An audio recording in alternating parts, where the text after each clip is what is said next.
You've been hearing us talking about law of attraction, and we want to say to you that law of attraction is the most powerful law in the universe. It's the law that understands vibrational frequencies and brings frequencies that are the same together.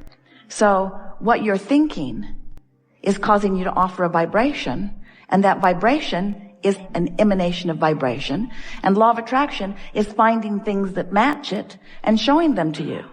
And at first, they're small. The longer you think about them, the bigger they get. But the more you give your attention to anything, the stronger your point of attraction becomes about it. So if there are things or people or experiences that you would really like to experience, think about them more. And often you say, well, I don't know how I could think more about this obsession I have. I just don't know how I could think any more about it. And we say, but we want you, and by the end of this day, we want you to really feel it clearly. We want you to be able to differentiate between whether you are obsessed with what you want or whether you are obsessed with the absence of it. Because it's a rather fine line. You think you're thinking about what you want because you're thinking about what you want, and you're using the word about what you want. Lover, money, lover, money, lover, money, lover, money. It's all we're getting from this crowd.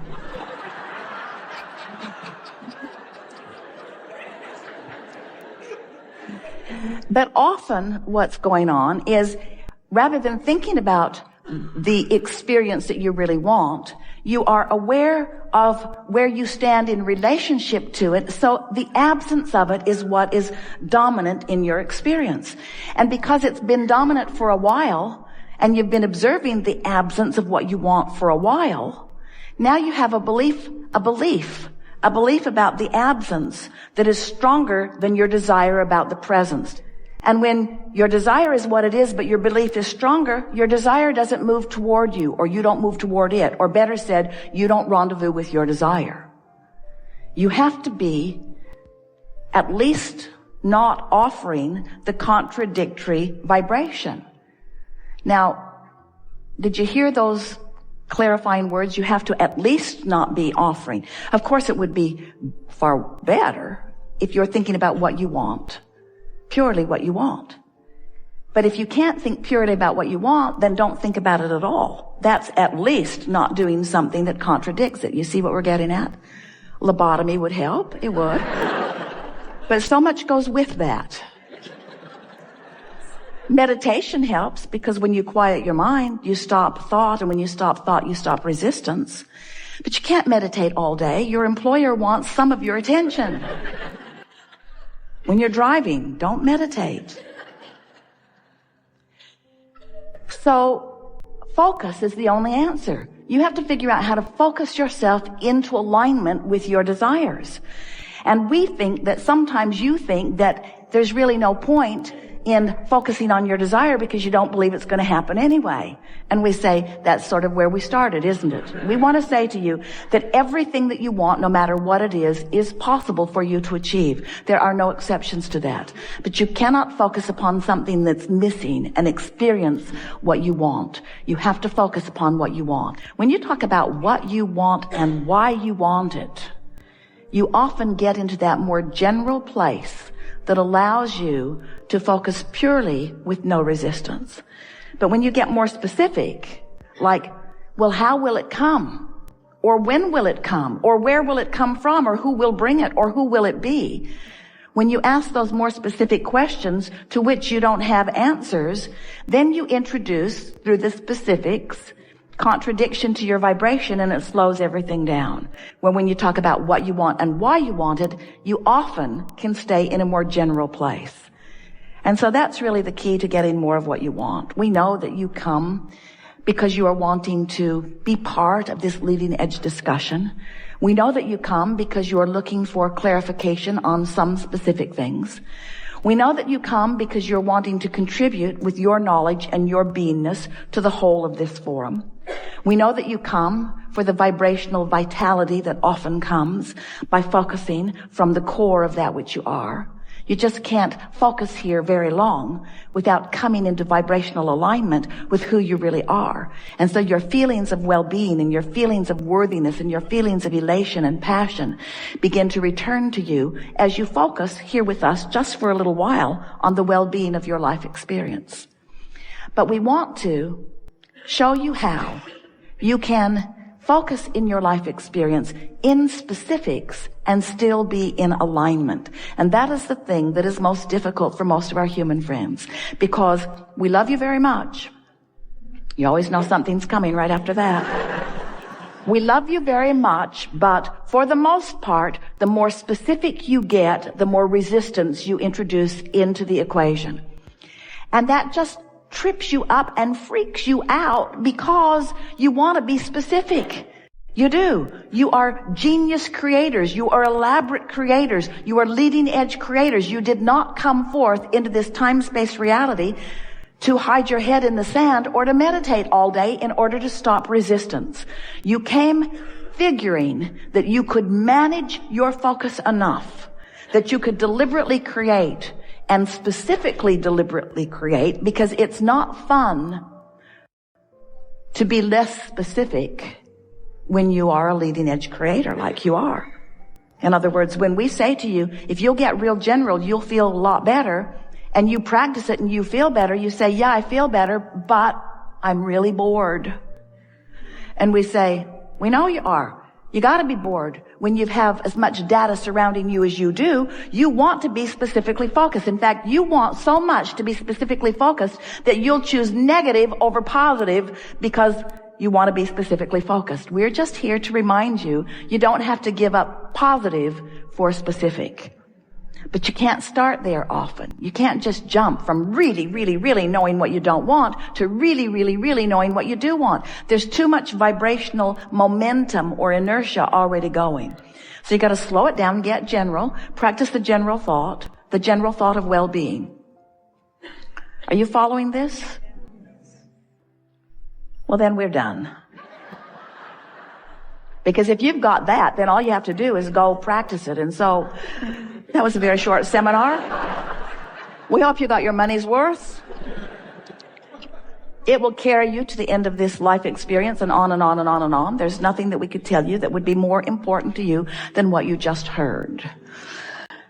So we're eager to talk with you about anything that is important to you.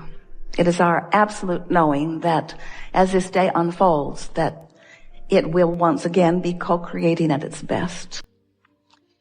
A powerful thing that we want you to remember is that deliberate creation is about deliberate focus. And deliberate focus is about deliberate point of attraction. And deliberate point of attraction is about deliberate rendezvous with all peoples, places, things, events, thoughts, circumstances, all things that you want. You'll rendezvous with them. If you can put creation, deliberate creation, into the picture of law of attraction, orchestrating the details that facilitates, because you're causing it with your vibration, that facilitates the coming together of the constantly moving vibrational parts. So you will therefore care more about how you feel, because how you feel is your indication of how well you're rendezvousing with the parts that you want to rendezvous with. The better you feel, the more in alignment for those rendezvous you are. So as we talk about you moving around, do you like that feeling? Moving around, you're at work, you're at home, you're on the road, you're in your car, you're in restaurants, you're in stores, you are in nature, you're in bed, you're moving around your world.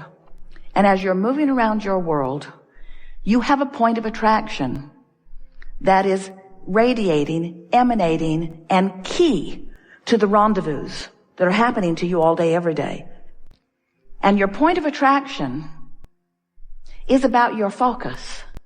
So just for a little while, we want you to focus on the emotional stance.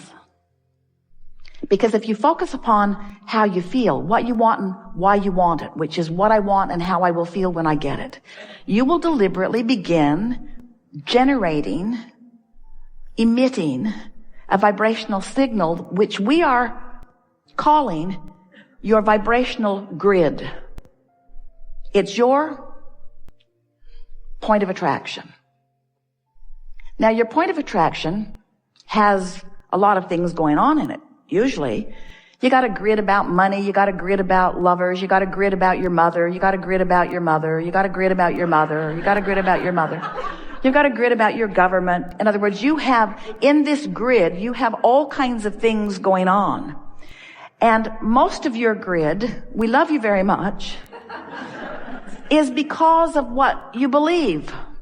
And what you believe is because of what you've observed. But we want to remind you that you can believe other than what you've observed, and then what you will observe will contour to what you believe. That's the thing most people don't get. Most people think that they believe it because they see it.